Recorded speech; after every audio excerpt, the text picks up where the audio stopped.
No, seriously, after, I'm just being real with you, after a woman's first child, her body really changes. Her body really changes after that first child. So what I'm saying is that you have to make sure that, what you're attracted to will last. It's going to last all throughout the years. Go ahead, brother. What's the relationship like on a Muslim man marrying a non-Muslim woman? A non-Muslim woman? Yeah. Actually, Allah says in Quran, and you know what?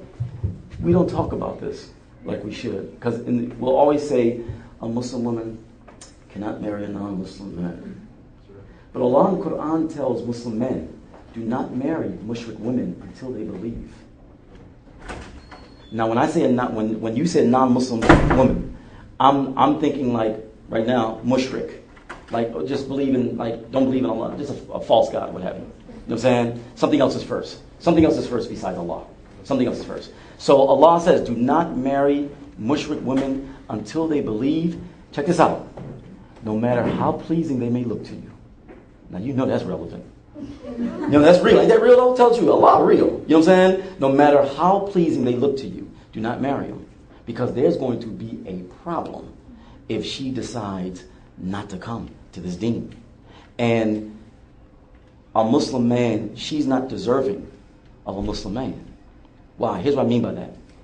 If this man is praying 5 times a day, trying to be righteous, fasting 30 days out of the year, focusing on Allah, trying to be a righteous person, he's going through a program.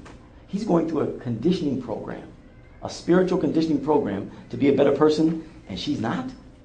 She's not going through any program. She don't deserve him. She don't deserve him. You know what I'm saying? So, like Allah says, a believing man is for a believing woman. Believing woman is for a believing man. So it's very, very important to keep in mind. Jews and Christians, if it's a Jewish woman, she got to follow the Torah, right? And she can't be a Zionist. She got to really follow that Torah, so-called Orthodox. If it's a Christian, she can't think Jesus is God. If she's a Christian, she can't think Jesus is God.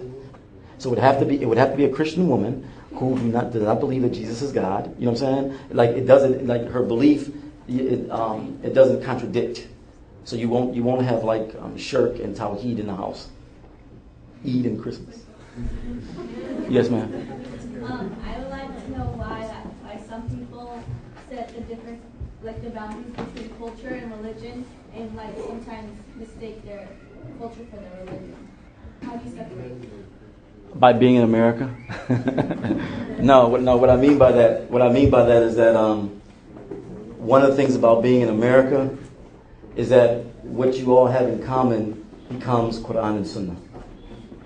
You know what I'm saying? Because it's not about individual cultures. For one thing, many of you weren't born and raised back home, in which culture is pushed a lot. Along with Islam, the culture is pushed a lot. Growing up in America, you didn't have that village experience, so to speak. You know what I'm saying? And so when we talk about Islam here, we're talking about Quran and Sunnah.